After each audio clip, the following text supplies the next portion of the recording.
Hi. Sorry, I'm fixing the camera a little bit. Hi, my name is Dion. I've been trying to make this video several times, and it never just seems to work out quite right, or I don't like the way it turned out. So I'm trying yet again to make this video, and hopefully it'll turn out okay. That it'll be interesting enough that somebody will want to view it and take something away from what I've said today. Um, I am I'm 47 years old, and I am somebody who struggled with addiction for probably I want to say I don't know the exact number. If I did the math, I could tell you the exact number, but I'm gonna say maybe between 12 to 14 years, give or take, even possibly up to 15 years. Like I said, I don't have the exact number. Maybe if I make another video, I can do the math sometime in between, and I can tell you what that exact number is. But basically, I struggled with addiction for well over a decade. I was going to go into the details of my upbringing and how addiction is something that has been passed down from generation to generation in my family, and it's, I believe, there's a genetic component to that made me an addict. I believe I was predisposed to addiction even before I was born. Even from the point of conception, I believe I was going to be an addict. You know, it's a sad situation to think about, but uh, even long before my existence on this earth, I was predisposed to the addiction, the addict gene, I guess you would say. My mother was an addict. She used the early part of my childhood, and it ruined my childhood. In fact, um, I found myself being fearful of her behavior, her actions. I know as an adult now, being an addict myself, and I'm a mother of 4 kids, and I used when my children were little. My three oldest, I used when they were little, and I know now what she must have gone through being an addicted mother. You don't want to hurt your kids. You don't want to bring about negativity and destroy their childhood and destroy their self-esteem, their self-confidence, and you don't want to know that you're a part of bringing about destruction and unhappiness in your child's life. That's definitely what I didn't want to do to my kids. It saddens me to think that. Sorry, I get emotional when I think about it, but it saddens me to think that I might have done something negative that could have affected my kid maybe for the rest of their lives. Um, but my kids are all in really. I have one child that's struggling a bit with some issues, but my other kids are all happy, healthy, and doing well. None of them are using drugs. Okay, let me rephrase that. None of them are into hardcore drugs. My oldest son recreationally smokes marijuana. Um, and I have twin boys that my one twin is struggling with anxiety, and I think he has bipolar. And my twins are on the spectrum for autism. It's another thing I deal with because I used early on in the pregnancy with my twins, and I question whether or not my addiction and my drug usage caused them to have issues that they have. Especially my one twin over the other one has some psychiatrical issues, and I fear that I'm the reason why he's having the issues he's having. That really breaks my heart. But even though that's an important issue to talk about at some point in time, right now I want to just dive into the history of my addiction. Uh, when I was like 16 or so, I met a guy. I honestly say that I was in love with him from the first moment I laid eyes on him. Um, but more, it was more lust um, from the moment I laid eyes on him more than love. But I did fall in love with him madly uh, at some point in time, and it didn't take very long. Um, we were madly in love with one another after a very short period of time, and we had a very long history together. I hate to say the word relationship because relationship would mean that we were physically together, and that just wasn't the case. I was in love with a man who was addicted himself prior to me becoming addicted, and he spent more time being incarcerated than he did being with me. I was more of a pen pal, you know. I wrote him, and I just spent more time accepting collect calls, and being a pen pal than I was being in an actual intimate relationship with him. But I was so madly in love with him that I wouldn't give up. I kept, I kept pushing forward and hoping that this relationship would work out. When I was uh, right around 23 years old, actually, I had just turned 23, I found out that I was pregnant, and I thought the pregnancy would fix everything, but it didn't. But that you know what, I'm skipping ahead, and I apologize. Um, that was after I was already addicted. Let me get into what made me actually and what catapulted me into addiction. Um, After being in this relationship with this man for several years, from the time I was 16 till the time I was about to turn 21, um, I was always in this battle with him, trying to save him. He was in and out of prison, um, and um, I'm sorry, he was in and out of prison, and I was always trying to rescue him. There was even a point in time when he got arrested, and I had gotten some. This is when I graduated high school. I had gotten a couple scholarships, and one of the scholarships, I got actual cash. I got a check for a couple $1,000s, and it was in my checking account. I was ready to withdraw over $1,000 of my scholarship money to bail him out of jail. That is how madly in love I was with this man. I was ready to use my scholarship money that was supposed to be used for my education and books and things pertaining to educational, stuff. I was willing to take out a good fraction of that money and use it to bail out this man who I couldn't change. I couldn't save him from his addiction. I couldn't change him. Couldn't rescue him.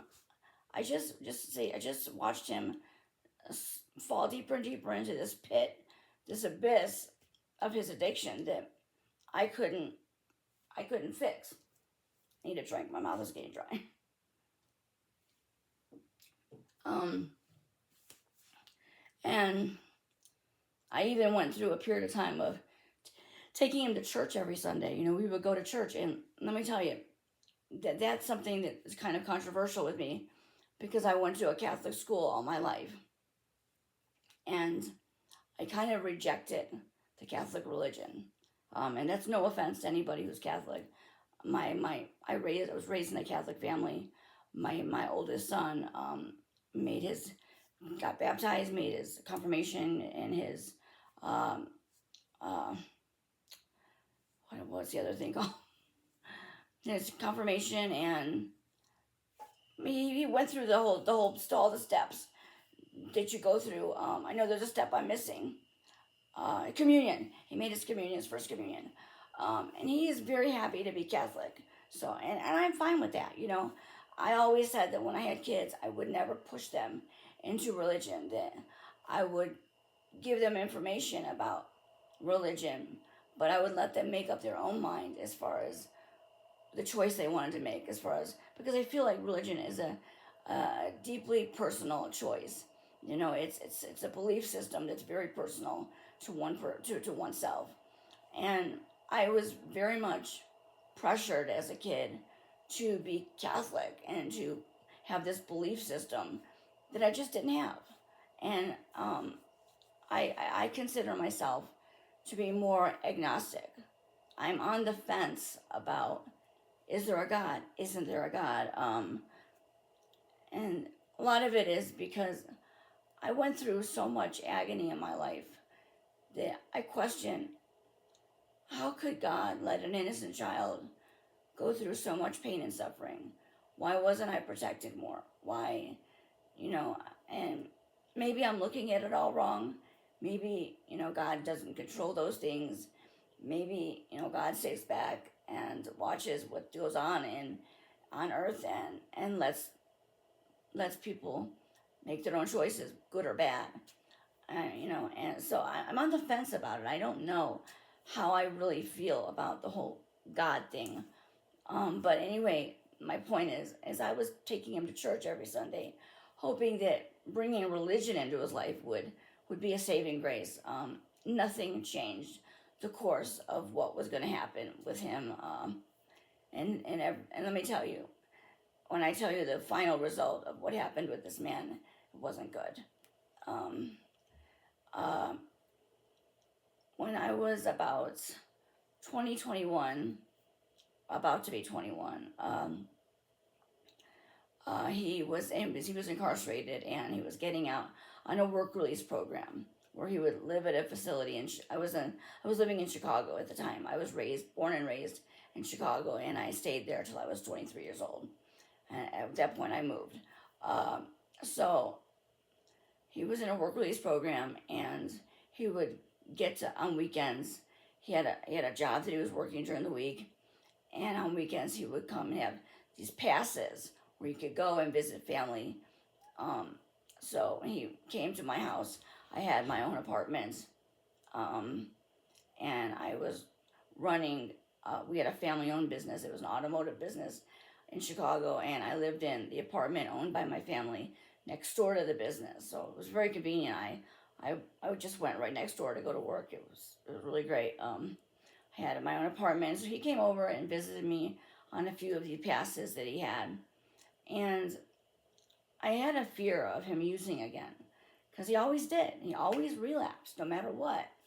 So this is to go to show you, just to show you how little I knew about addiction, even though I thought I was very educated on addiction because I grew up in an environment from day one, even before I was born. My mother used when she was pregnant with me. She was using PCP. And I grew up in a very drug-induced environment. My grandparents did not use. My grandfather was a heavy drinker before I was born. I believe he suffered from alcoholism, but he was a great man. He helped raise me, and he's one of the few men that I actually say that I really trust and believed in my life. But anyway, I grew up in such a negative environment that was surrounded by drug usage and drug addiction, that I really thought I was really well schooled and well educated on the disease of addiction. I really thought I knew what was going on with drugs, and I knew how to handle it. And I finally said to him, we were on talking on the phone while he was in this work program.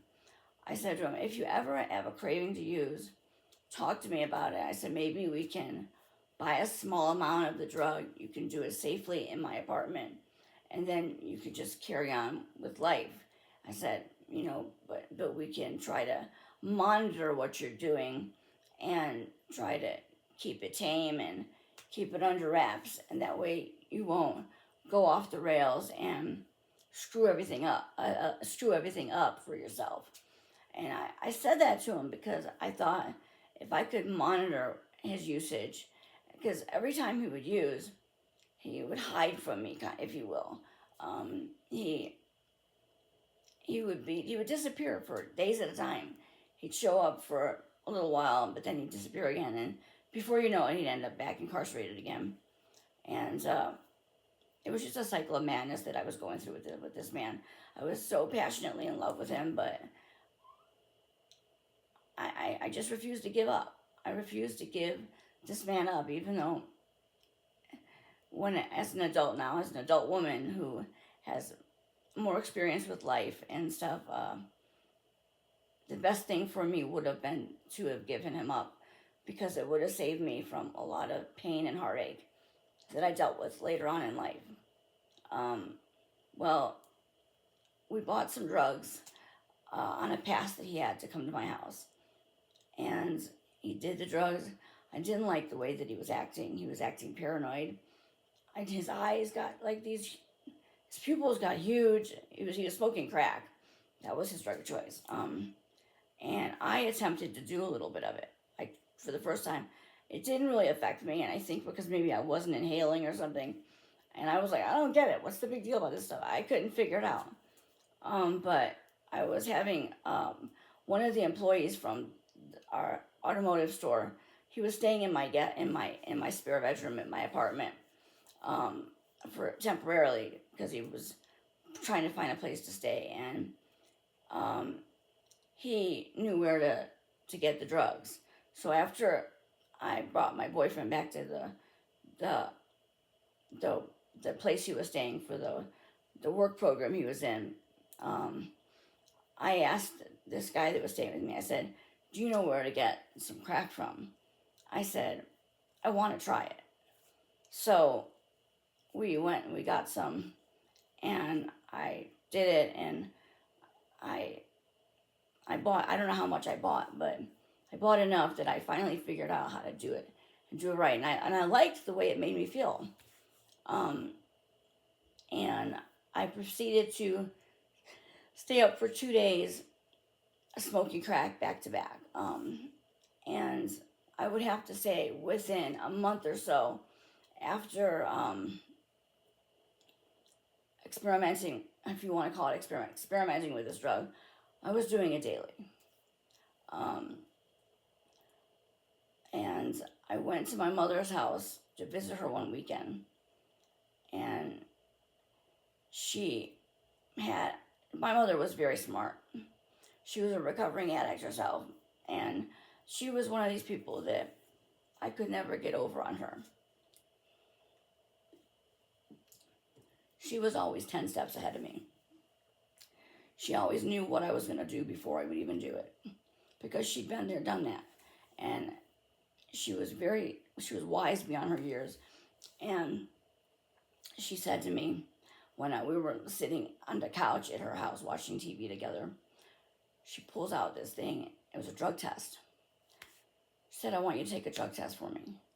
I said, why? She said, I believe you're using crack.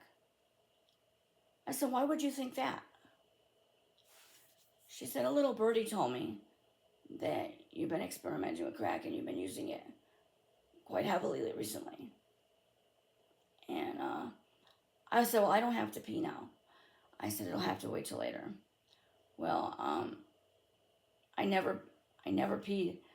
At least I never let her know when I had to pee. And my grandmother came into town. She lived out of state.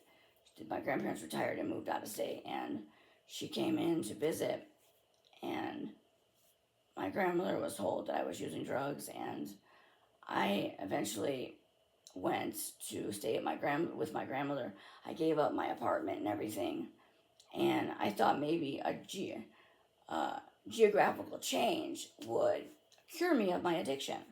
That if I didn't know where to get it, I could be relieved of this issue, because I was seeing that it was a problem. I had lost a lot of weight, and I was already naturally thin. I mean, I graduated high school maybe weighing 97 pounds. Okay, and I hadn't touched a drug at all at that point in time. But I was withering away to 80-some pounds. I didn't look healthy, and it was a bad situation, and I recognized that it was getting out of hand. So I went to visit my grandmother out of state. My grandmother lived in Las Vegas. She had a house there. So I went there, and I stayed there for several months. And I initially was doing well. didn't know where to get anything. And me and my grandmother, or my grandmother and I, should I say, proper English. My grandmother and I went out one evening to one of the casinos, and she gave me a few dollars to gamble with. I think it was $20 or $30. And while I was gambling, a guy came and sat next to me, and he struck up a conversation with me. And this guy was a drug addict, and he asked me if I got high, and I immediately was intrigued. I immediately was like, "Ooh, I could get some shit. I could get high." And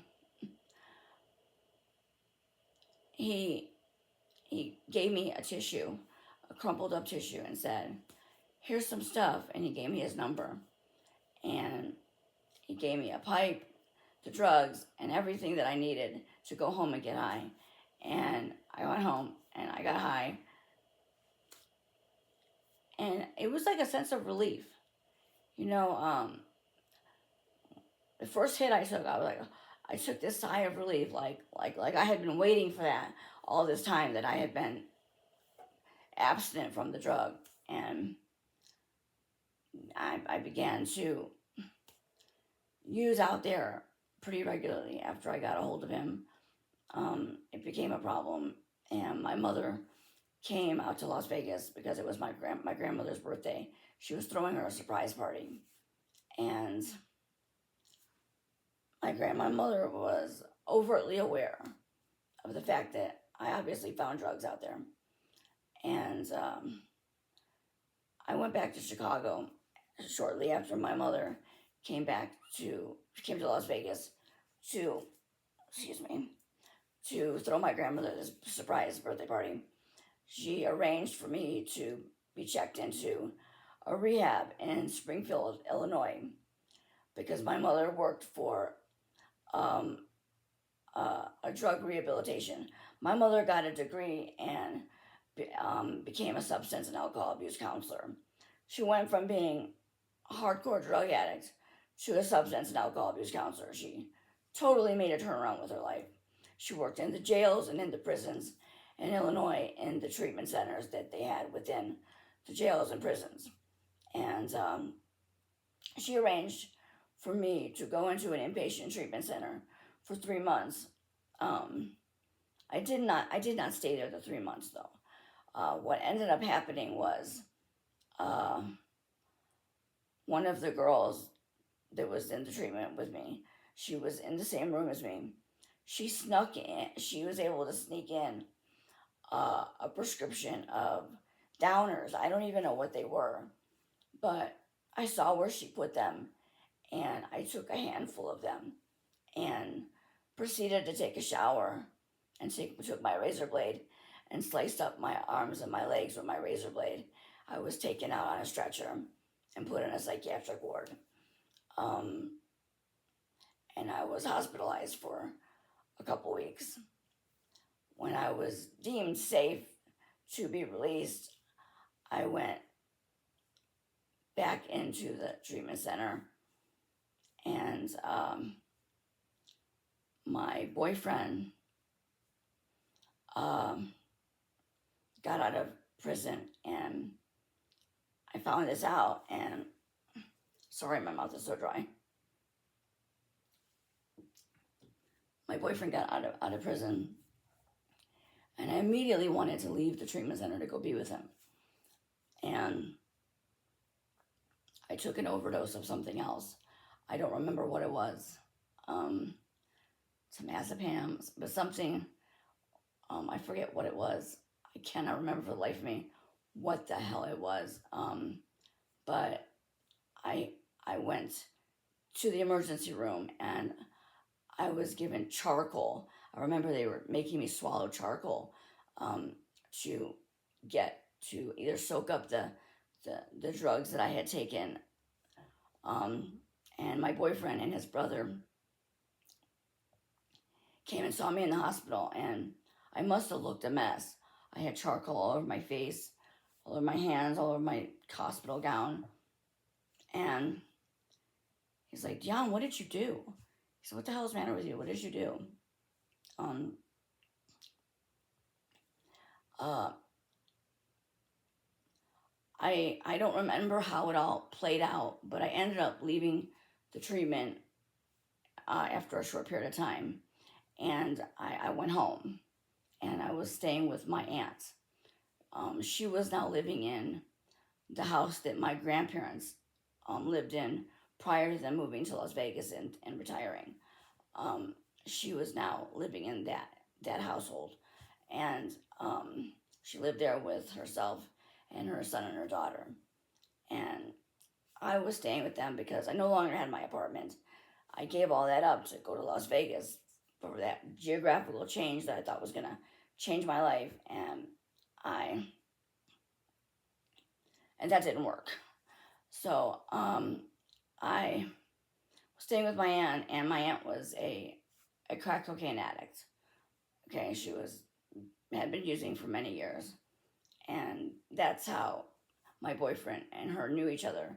They used to use drugs together, and my boyfriend was living with his mother at the time, and he was staying clean. He was actually doing really well, and we were seeing each other every day and stuff. And he had a job, and he was doing good. He was going to meetings, and he was doing it incredibly well. I wasn't though. As soon as I moved back in with my aunt, I started using drugs again, and I would I would buy the cocaine, cook it up, and smoke up till the sun would start to shine again, and it was a miserable existence. I look back on it, and I think, what was I thinking? How could I have lived that way for so long? I ended up smoking crack for about 6.5 years, something like that. But my boyfriend ended up moving in with me and my aunt and her two kids, and he ended up relapsing on drugs because of it. And it was around Christmas time. It was New Year's Day of 2001. We were at his mother's house for New Year's, and we were both doing crack, and now I was doing heroin too. He was buying heroin, and I was snorting heroin, and I found out I was pregnant on New Year's Day. His mother bought a pregnancy test, and my mother actually made an appointment for an abortion. Um, this was the second time I was pregnant by this man. The first time was when I was 19, and I was forced to have an abortion by my family. I didn't want to have one, but now that I'm older, I think it was the smart choice, because having two kids with this man would have been a nightmare. So I didn't go through with the abortion. I kept my son, and I proceeded to use the first 6 months of the pregnancy. I was living with my aunt, and it was a toxic environment. She had the drug dealer over at her house. She was sleeping with the drug dealer, and he was there all the time giving out free drugs, and it was crazy. And I finally went to a rehab, this treatment center for pregnant women. My mother's friend, who was a counselor, my mother bought a house in Las Vegas, and she was now living in Las Vegas. And she got a hold of her friend in Chicago, who was going to help me get into a treatment center. So I took two buses all the way across town. It was in a really bad neighborhood. And I went. It was called Women's Treatment Center. And there was a long waiting list. And I had to wait about, I don't know, 4 weeks, give or take, before they actually had an open bed for me to come to. And I was staying with my aunt. And the last 2 weeks that I had to wait before I could get to bed, I left my aunt's house, and I was staying with my mother's friend, who was a counselor. And I actually stopped using completely. When I went into the drug rehab and they drug tested me to see what drugs were in my system, I was completely clean. And I stopped doing heroin as soon as I found out I was pregnant. The only thing I was using at that point in time throughout the pregnancy for the 6 months was the crack cocaine. But, and when they drug tested me, the nurse said, this is the first time I've ever seen somebody come into our facility that doesn't have any drugs in their system.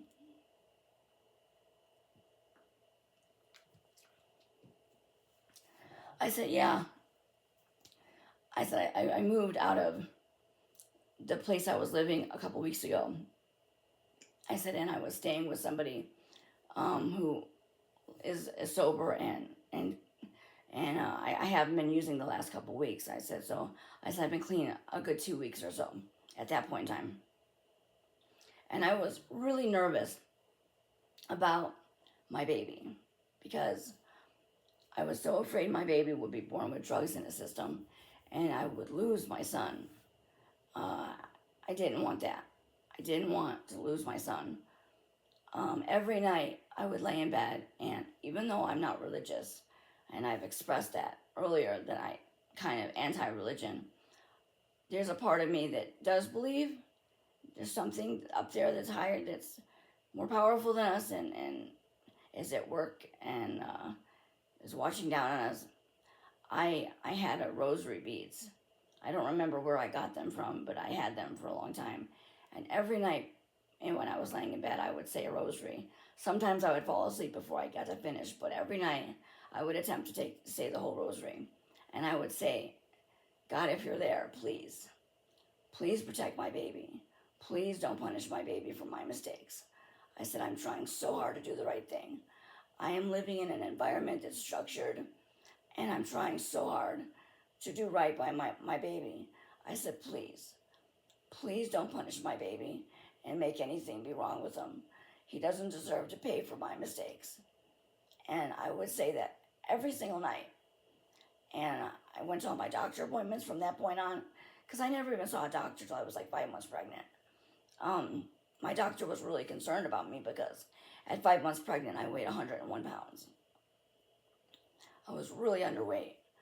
But my doctor was thrilled when I went into treatment and I got clean. I put on weight. My son was born on the day he was due. He was due September 4th. He was born September 4th at 11:04 that night. 7 pounds, 10 ounces, 20 inches long. Healthy as a horse. He had a head full of black hair. He was perfect. And I cried when I saw him because it was a really emotional moment for me because I was so worried that my mistakes that I had made earlier in the pregnancy was going to harm my baby and give him some kind of issues that he was going to have to live with the rest of his life and suffer with. And I was really happy to see at least he was normal physically. I didn't know what his intellectual situation was going to be at that point in time, but I was hoping for the best. My mother, she flew from Las Vegas to Chicago to be there for the birth. She left the hospital for about 45 minutes and she missed the actual birth by a few minutes. She was pretty upset about that. But when she came and she saw him, she broke down and cried. She said, he's perfect. She said, you're lucky. She said, it could have turned out bad. And I said, I know. And I stayed clean till my son was a little over a year old. And at that point in time, I relapsed. And, I went back on drugs and proceeded to continue to use pretty consistently until my son was around between 4 and 5. When my son was, I think, around 4, his father was still in Illinois, constantly in prison. My son at this point, is 4 years old, never met his father yet, because he just never made it out there to meet him. He would get out of prison and be back in prison within months. And, sorry, my mouth is so dry. I'm on medications that give me a really bad dry mouth. It's awful. So I met this guy. I went to a Taco Bell with my son, and I met this guy who was the manager of the Taco Bell, and we exchanged numbers. I didn't like him like that, but I thought he was a nice guy. I thought we could be friends because I really didn't have any friends, and he came over on a Friday night, and he didn't have his own car, so his friend, who was a coworker, gave him a lift, and he hung out with us because he was going to be his ride home.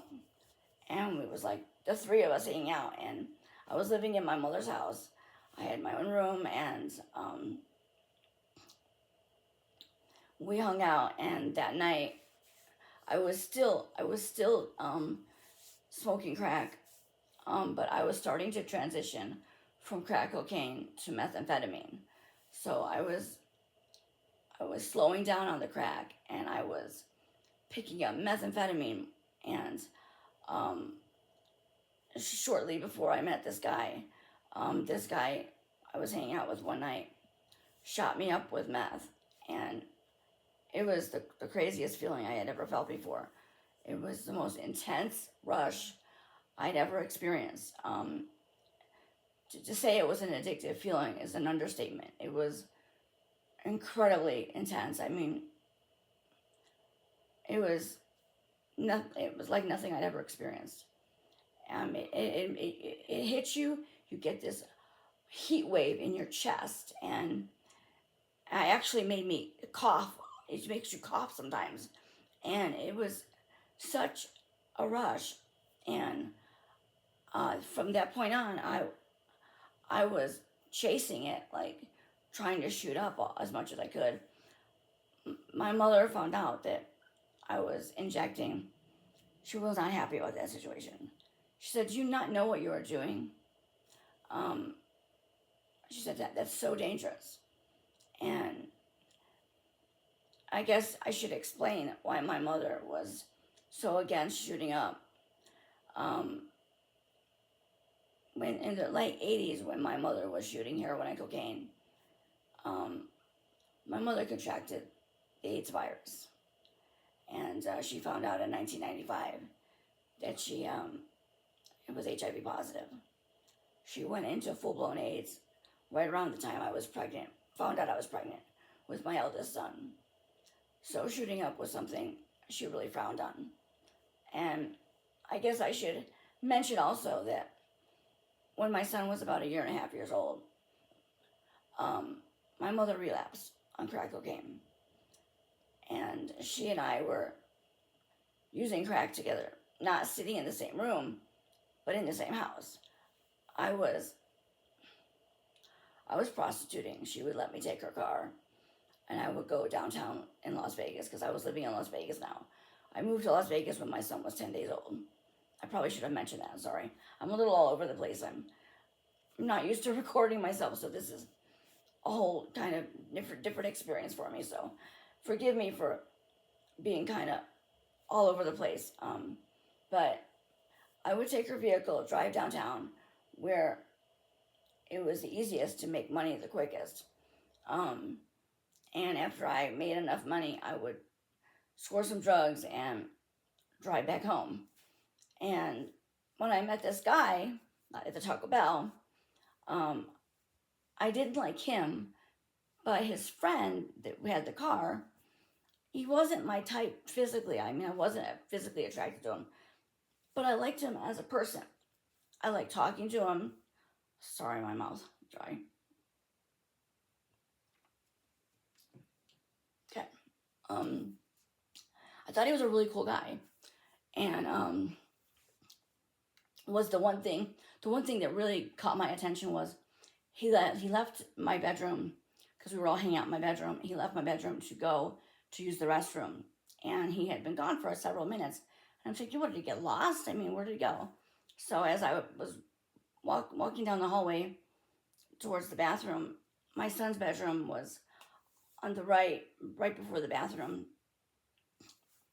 And I looked in my son's bedroom, and he was sitting on the bed in my son's bedroom with my son next to him, reading him a book. a little storybook. I stood on the side so he couldn't see me, and I was so taken back by how he was interacting with my son. My son had never had a father figure in his life, and that was the one thing I always thought my son was missing out on. And I was really, just really pleasantly surprised at how my son took to this guy. He sat right next to him. My son was kind of shy with strangers, and he was sitting right next to him, interacting with him. It was just like uh, such an amazing moment to see my son interacting with a guy and having a positive interaction with him. Uh, so I went back in my room and I let him finish reading him the book. So he came back in my room and I said, "Where did you go?" He said, "Is that your son, the little boy?" I said, "Yeah." He said, "Oh, he's so cute." He said, I read him a little bit of a book." He said, and he didn't want me to leave. He said, but he said, I didn't want to be gone too long. I said, "That's okay. You could have stayed there and hung out with him for a little bit." He said, "No, it's okay."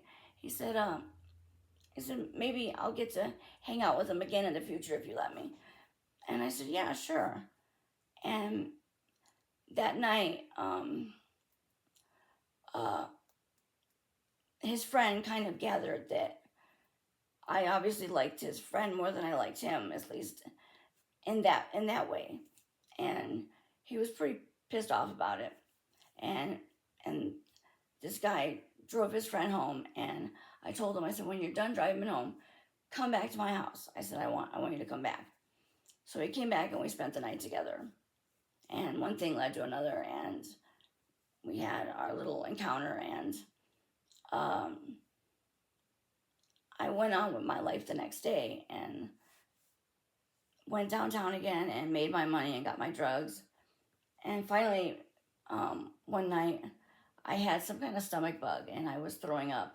And my mother got upset with me because I got sick in the toilet, and there was a little bit of vomit next to the toilet that I didn't see, and I didn't clean it up, and she got really upset about it and threw a fit, and she told me I had to get out of her house the next day. She wanted me out. So when this guy came over, because he used to come over every night after work and visit me, and uh, I told him, I said, "I have nowhere to go." I said, "She wants me out of her house because I got sick and I didn't clean up my mess." So I moved in with him the next day, and I decided I was going to quit using drugs. So I got clean, and I stayed clean. And I found out a few months later, this was around February, March, when I met him, and I found out I was pregnant. I forget if it was May. It's kind of a blur, the time frame, but it was just a few months, and I found out I was pregnant. And a few months after I was pregnant, this guy, he told me he had used methamphetamine as a teenager, like his later teens, and he had a bit of a problem with it, and he actually served some time in prison for making a fraudulent check and cashing it at one of the hotels. Excuse me. And I didn't think much of it, I just thought, okay, everyone has a past. Everyone's done something they're not proud of. I'm trying to change my life, so I can't judge him, because when he met me, I was still abusing drugs, basically. But after a few months of living with him, I found out that he had a slip up and he used meth with the guy that I met him through. And I told him, I said, "What did you do that for?" I said, I thought things were going good between us. I said, "Why would you go and use?" And he said, "I'm sorry." He said, "I met up with so and so, and he had the stuff." And he said, I made a mistake." Well, I said, well, if you're going to get high, I'm going to get high too. And even though I knew I was pregnant, I got high. And I did so for maybe a month and a half, 2 months. And then I told him, I said, I don't want to do this anymore. And I found out I was pregnant with twins. And I said, I can't do this anymore. I can't do that to my kids. And he would still keep doing drugs. And he would come home and say, oh, I got some stuff. Do you want to go in the bathroom and get high? I said, I told you, I'm not doing it anymore. I'm not doing this stuff anymore. I'm not going to harm my kids. I said, because if anything is wrong with them, it falls on my shoulders because I'm the one carrying them in my body. So everything that I put in my body is going to affect them. So I stayed clean. He ended up getting into some legal trouble, and he went to prison. And he stayed in prison until the kids were like 3 years old. And it seems like I can't seem to find a guy that doesn't like to go to prison. I've had several boyfriends, and all of them been to prison. In fact, 2 of my boyfriends were in prison together and met each other in prison. Very crazy story. But it was when my eldest son was about 4 years old, 5 years old, and my twins were about a little over a year old. I was using meth at the time. I was doing it to stay awake because I was struggling to stay awake. I was going to school full time at night for medical billing and insurance coding, and I found out that the dealer that I was buying the meth from also sold heroin. So I switched from meth to heroin.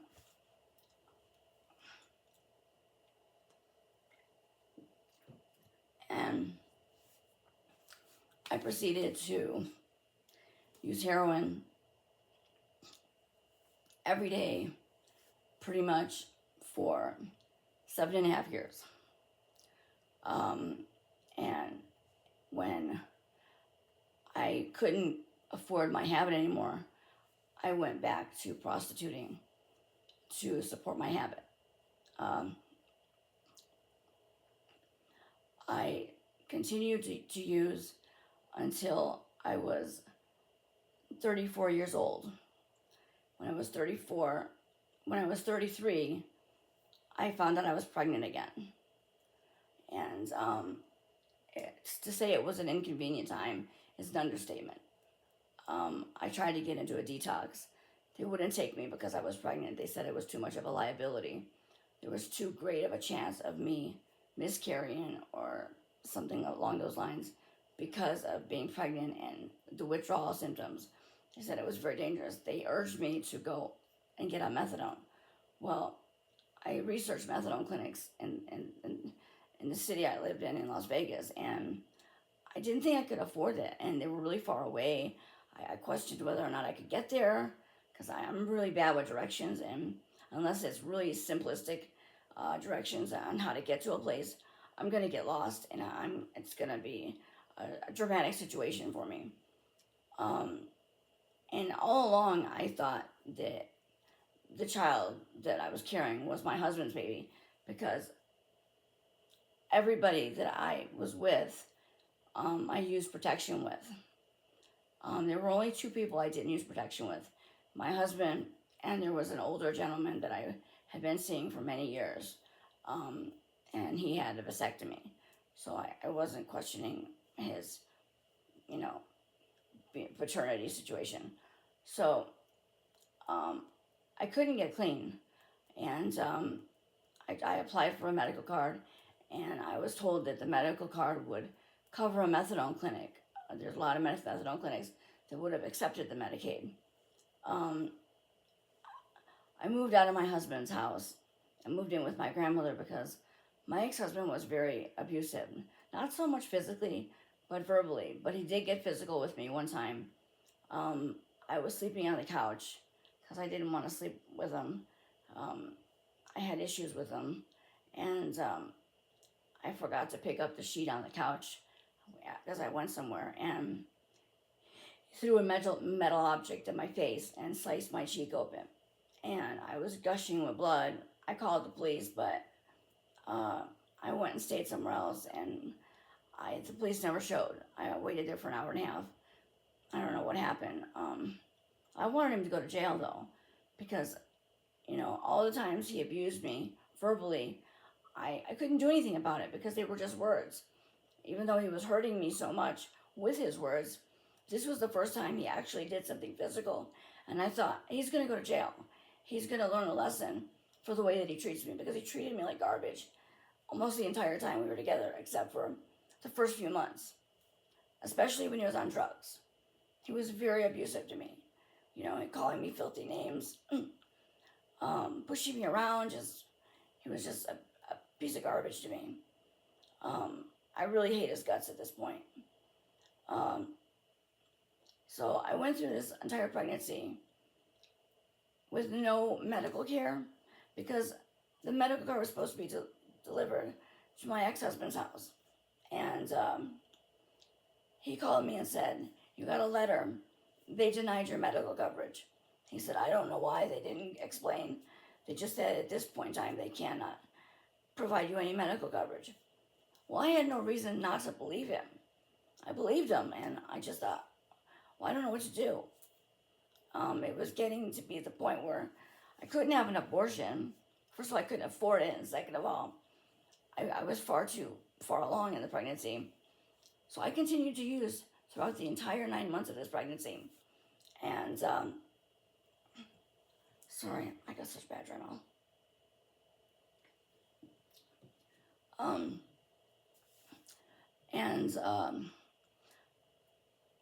Near the end of the pregnancy, I was due May 24th or 25th, and this was May 15th.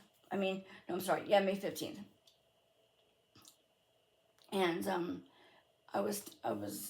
I had a little conflict at my grandmother's house over something drug related, of course, and I left there, and I was staying at like a drug house for the last couple weeks of my pregnancy, and this guy gave me this bottle of pills. They were called naloxone. And I heard about it, and I heard about it being helpful for heroin. I didn't know that by taking it when you still have heroin or an opiate in your system, it's going to cause you to go into what is known as precipitated withdrawal, which is the worst kind of withdrawal you can ever go through. So he told me to take this, and it would help me kick heroin, because I wanted to kick heroin before I gave birth, because I didn't want to lose my baby. Even though I wasn't really set up to have a baby at that point, to lose a baby to the system, I didn't want that to be my story or my baby's story. So I took a pill. I had shot up heroin literally an hour before I took this pill, and within 45 minutes after taking this pill, I felt ill, and it was really bad. It was like I started feeling really sick, and I couldn't even make it to the bathroom. I had like explosive diarrhea that was shooting out of me like a faucet, like a fountain, just like liquid coming out of me. I fell down. I had a seizure. And when I came out of the seizure, I couldn't really talk. It took me a while, a couple hours, before I could really form a sentence. The only thing I uttered to the guy that owned the house when he came in to check on me, I said, "Call ambulance, call ambulance." Well, they didn't want to call an ambulance at the house because there was a lot of drugs there. There were people using drugs. It was a drug den. It was not a place they wanted law enforcement or anybody to come to. So one of the people there had a car. They drove me to the nearest hospital, and they put me in a wheelchair, wheeled me in, and took off. And I didn't know where I was going in this hospital, but somebody approached me and they said, "Do you need help?" And I said yes. I put the bottle of pills that I took in my purse so that I could show them what I took and why I'm having this reaction. Because at this point, I didn't know enough about the medication to know why this was happening, but I knew it was due to this pill I took. Um, so I ended up, when they found out I was pregnant, they said I got sent to the maternity wing, and I kept telling them, go in my purse, you'll find a bottle of pills. And I took this pill, and that's why I'm sick. Well, they never found the pills. Somebody took the pills out of my purse before I got to the hospital. Um, but instead, they found a little makeup bag, but there was no makeup in there. It was filled with syringes and drug paraphernalia. And they said, is this yours? I said, yes, that's why I took the pill, because it was supposed to help me get off of the heroin. They took pictures of everything. I had abscesses on me. They took pictures of that. And from that point on, when they knew that I was a drug addict, it's like I wasn't even human anymore. They treated me like I was scum. And I know that I was pregnant and I was using. I know that. I wasn't happy about it. I felt like shit for doing it in the first place, but I didn't know what else to do. You know, the detox facility told me a horror story of what could happen to me if I just quit cold turkey. She said it could be a really ugly situation for me to just quit. I was told to go to Methadone. Well, I couldn't find a place close enough to me, and I didn't think I could afford it. Even though people are probably thinking, if you can afford heroin every day, why couldn't you afford the methadone? I don't know. At the time, I was caught up in a whirlwind of my addiction. I couldn't make sense of anything. I ended up pregnant that I was not expecting to get pregnant. And I didn't know what to do. I was so alone and lost at that point in my life. I didn't know what to do. I had an emergency C-section. My daughter was born May 16th at 12:06 a.m. And within 12 hours later, a doctor came and saw me, and he said to me, have you ever wanted to get off heroin? I said, every day. Every day of my life, I want to get off this drug. I said, it's horrible being on this drug. I said, my life is in complete ruins. I said, but I don't know how to do it. I said, because even when I've been able to detox off of it, when I've gone to jail for little traffic citations that I've gotten into, jaywalking, whatever, I would go to jail for stupid stuff. I would detox and go through the whole process. But as soon as I was over the physical hurdle, the mental warfare took over, and I was obsessing about using. It was such a obsession of mine. It was such a mental obsession, the wanting to use, that I couldn't get past that mental obsession.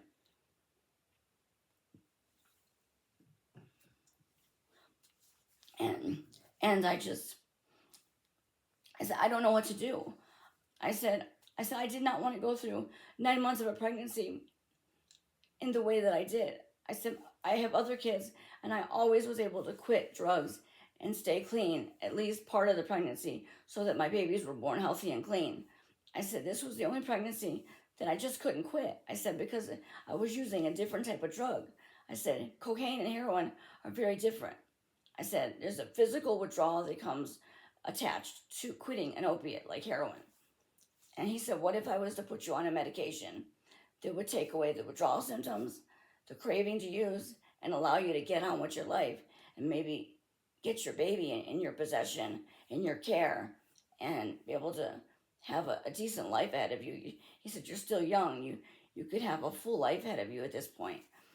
I said, I would be ecstatic to try something that would cure me of this mental obsession and everything. So that day I was started on methadone. They upped the dose a couple times throughout the day because it wasn't quite enough the first 2 doses because I was still feeling withdrawal symptoms. But after the third time that they upped the dose, I felt really good. I felt the best I'd felt in a long time. They kept me in the hospital for about 7 or 8 days. They wanted to get me stabilized on the dose of methadone. and the doctor hooked me up with a clinic on the outside that was close enough to my house that would only be like one bus ride away, and it wouldn't cost that much um, to go there. My grandmother was helping me out financially with the clinic once I got out. I stayed with my grandmother when I moved out. When I left the hospital, excuse me. When I left the hospital, I was staying with my grandmother, and she helped me out with paying for the methadone until I was able to get Medicaid when the Obamacare kicked in, because this was pre-Obamacare's situation going on. And before I left the hospital, I went in the nursery and I held my daughter for the first time. This is the first time I saw her in the 7 or 8 days that I was in the hospital. She was perfect. They put her on methadone to detox her off of the heroin.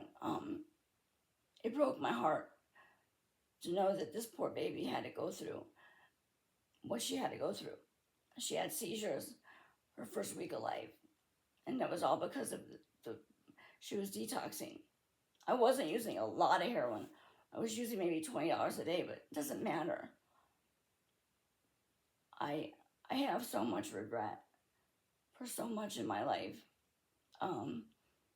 And first thing I did when I got out of the hospital and I moved in with my grandmother, I began going to AA meetings or NA meetings. I was making meetings every single day, and I went to meetings every single day without fail. I was there on Christmas, Thanksgiving, my birthday, every day. And I did that for about 5 years. I had a home group, I had a sponsor, and I just didn't tell anybody that I was on methadone, because the clinic that I went to, actually, the doctor, I was in his office and he said to me, I strongly suggest you go to meetings and get yourself a sponsor and do everything that you can do to be in a state of recovery. He said, but I strongly urge you to not tell people that you're on methadone, because there's a stigma attached with methadone. People don't accept it, and they don't look at it as real recovery. They look at it as you're just still using, and you don't get high from methadone. I've never gotten any type of euphoric effect from methadone whatsoever. The only thing I get from methadone is relief. Relief from the feeling, the mental obsession of wanting to use. This methadone in my life has given me the opportunity to build a solid relationship with all 4 of my kids. My mother-in-law adopted my daughter. She took my daughter when she was just a couple weeks old, and she's had her in her care ever since. But I've been a part of my daughter's life for most of her life, and I have a relationship with her. I live walking distance from my daughter and my twin boys. My mother-in-law has my twins, and she has my daughter. And today, I will celebrate 13 years of being clean August 28th. And the reason it's not May 16th is because I had a warrant and I went to jail in June, and I served 22 days in jail. And when I got out of jail, because the methadone was out of my system, I relapsed and I used until August. And I restarted a clinic again, the clinic again that I was going to. And that's why my clean date was moved to August 28th. So this August 28th, I'll have 13 years clean. And I found out that my daughter's father was not my husband. It was this elderly man that I was seeing. My daughter's going to be 13 years old in May, and her father is 92 years old. It's a true story. I didn't plan my life to be the way it is, or the way it was, should I say. I didn't plan on making the mistakes I made, but, it happened.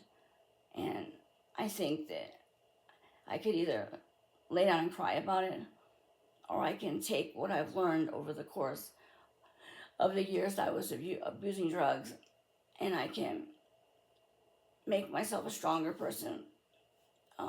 Last August, the love of my life, my oldest son's father, passed away.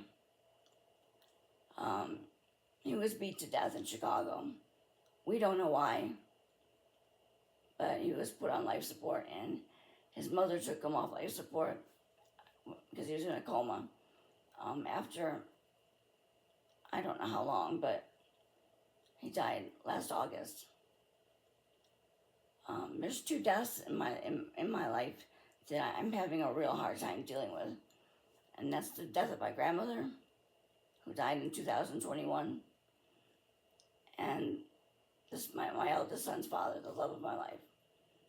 I don't know that I will ever truly reconcile the fact that they're gone out of my life forever until I get to meet them again in the afterlife, because I do believe in an afterlife, and that we go to some kind of paradise after we leave Earth. That's something I've always truly believed in. Anyway, in a nutshell, that's kind of my story.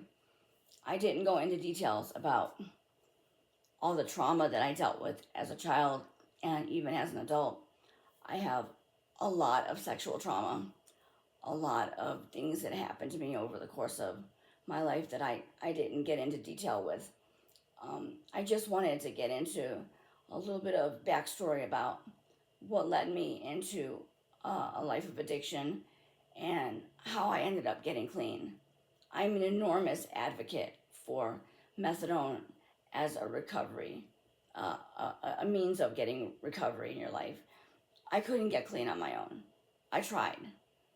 I mean, I would go to jail and get clean, and I wanted to stay clean. So I wanted to stay clean, but I couldn't. I couldn't do it on my own. Methadone was the key and the ticket for me to get my life together.